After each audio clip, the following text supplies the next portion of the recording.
Our next story. So I want you to think, what does the name George Hamish make you think of? Whatever it makes you think of, I'm sure you are wrong. Let's let Juliana tell us about it. Please welcome Juliana back to the stage.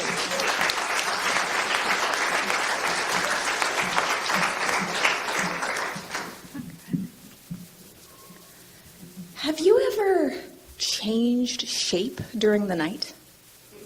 I have.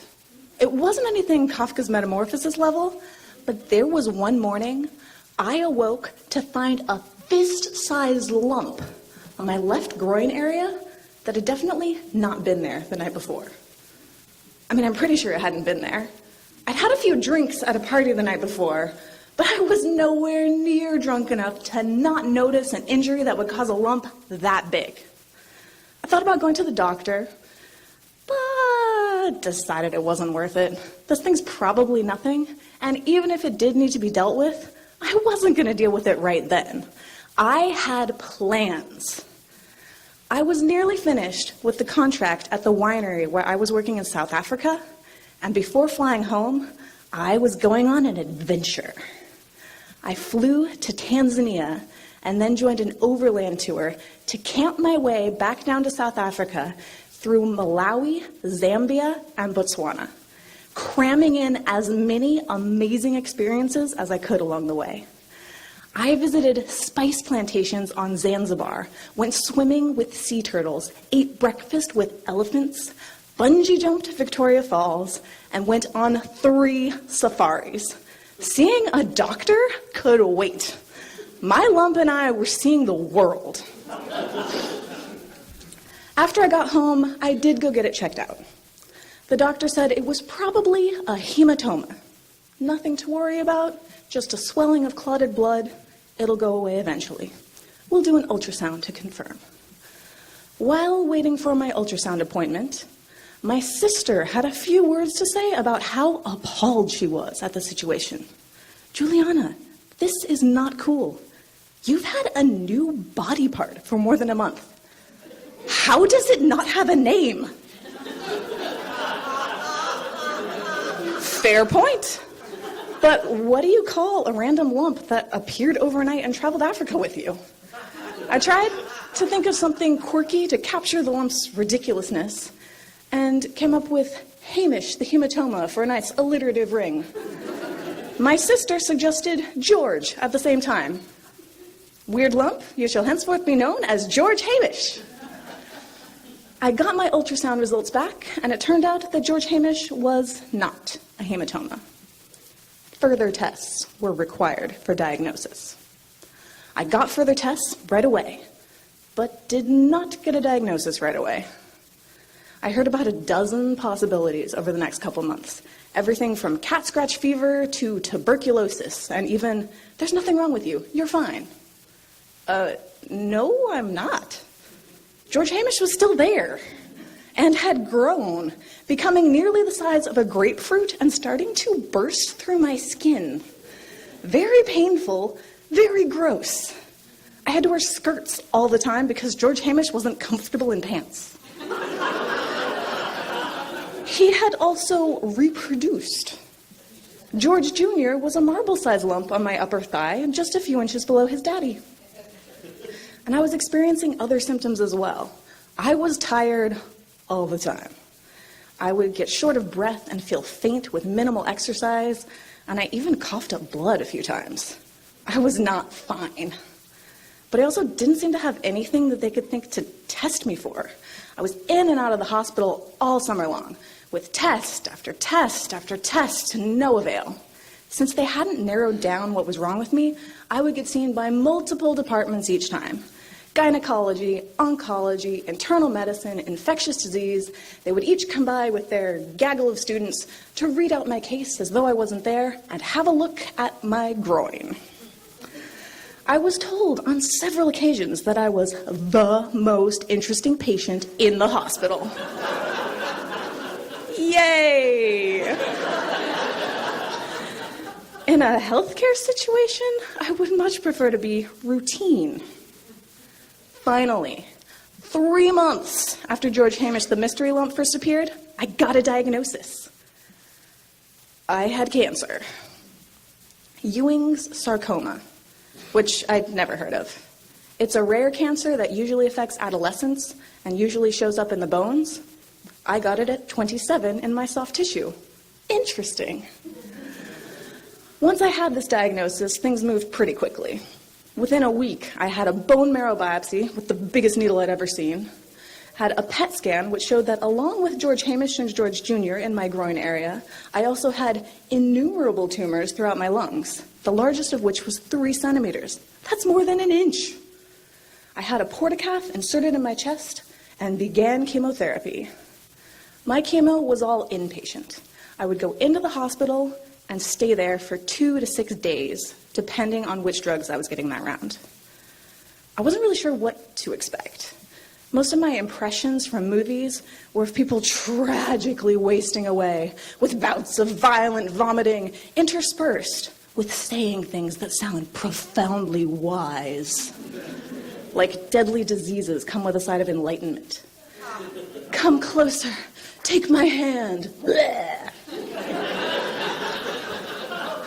I was a little worried I wasn't qualified for the wisdom part, and bracing myself for the worst flu of my life, times 100 for months and months. Okay, let's do this. I was pleasantly surprised. At my follow-up appointment after my first round, I was pleased to report that I had only thrown up 10 times and was able to keep down broth and crackers. My doctor's response was even more pleasantly surprising. Oh, you shouldn't be throwing up that much. We'll adjust your anti-nausea medication. This gets even less terrible. Sweet. After that, I would still barf at least once each round, but could usually eat and felt broadly okay. More along the lines of a moderate hangover than the flu. Well, a hangover plus bone aches and utter exhaustion. Still, I didn't feel nearly as badly as I was expecting, so I'll call that a win. The chemo was bearable. The cancer itself didn't get to me that much. Sure, there's a niggling fear of death in the back of my mind, but mostly I was just getting on with my new life that centered around treatment. What did get to me was how I was so utterly bored. Bored and stuck. I had been traveling my entire adult life, and now I couldn't go anywhere. My whole life was frozen. This was not how things were supposed to be. I had plans. I had a harvest job lined up at a winery in Sonoma with my long-distance boyfriend, and we were going to finally get a chance to spend some real time together. I couldn't go. I had to stay home with my parents in Southern California. We got 1 week together before he had to start work.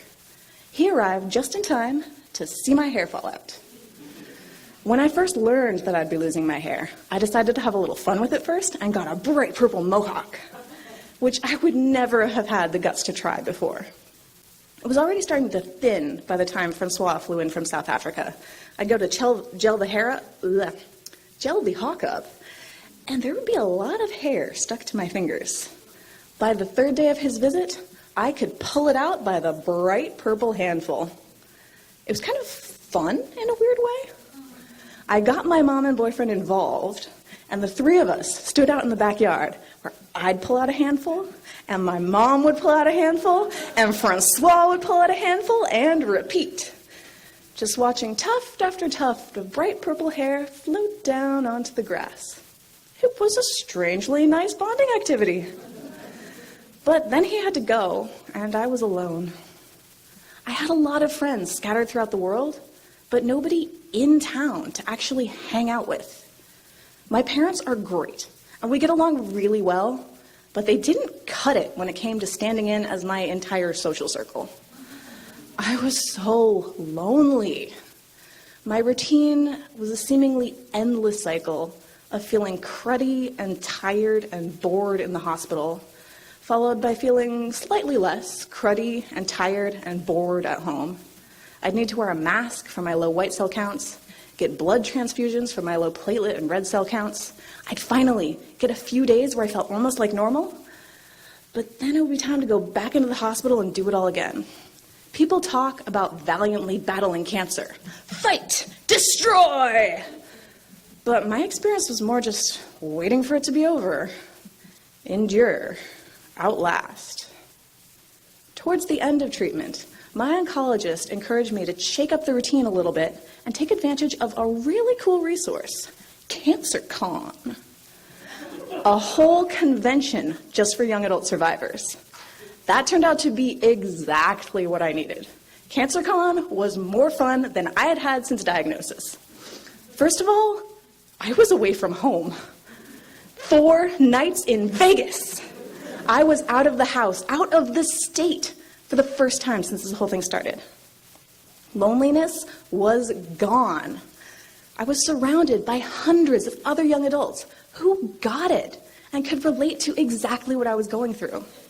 I'd been to Harry Potter conventions before and was struck by the instant feeling of camaraderie, like everyone around was a potential best friend because we had this shared interest.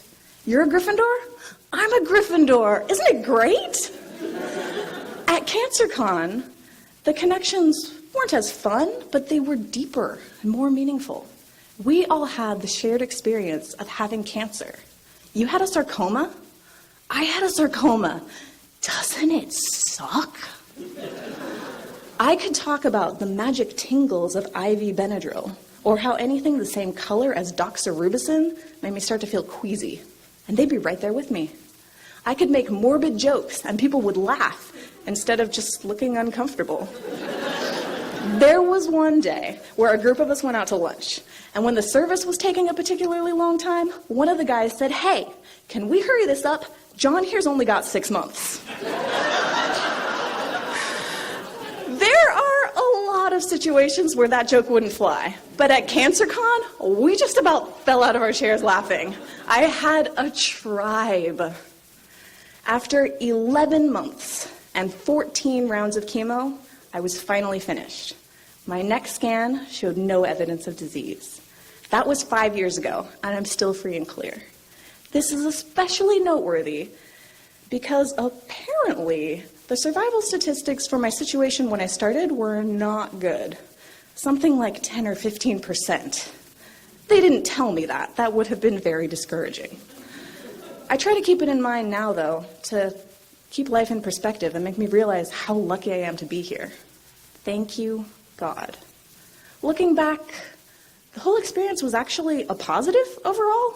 I certainly wouldn't recommend it, but I now have a lifetime membership to the Survivor Club. It's got a hell of an initiation ordeal, but once you're in, you've got this deep connection to everyone else who's been through something similar. At CancerCon, I learned about an organization called First Descents that provides outdoor adventure to young adult survivors. Through them, I made even more friends and learned to trust my body again after treatment. When I moved to Oregon, I didn't know very many people, but survivor organizations gave me an instant community. Someone I met at a First Descents event led me to a survivor writing group, and Brianna at Writing Group led me to the Portland Storytellers Guild. George Hamish is gone. Hopefully forever. But his legacy will continue to give me opportunities to make amazing new friends. Hopefully forever.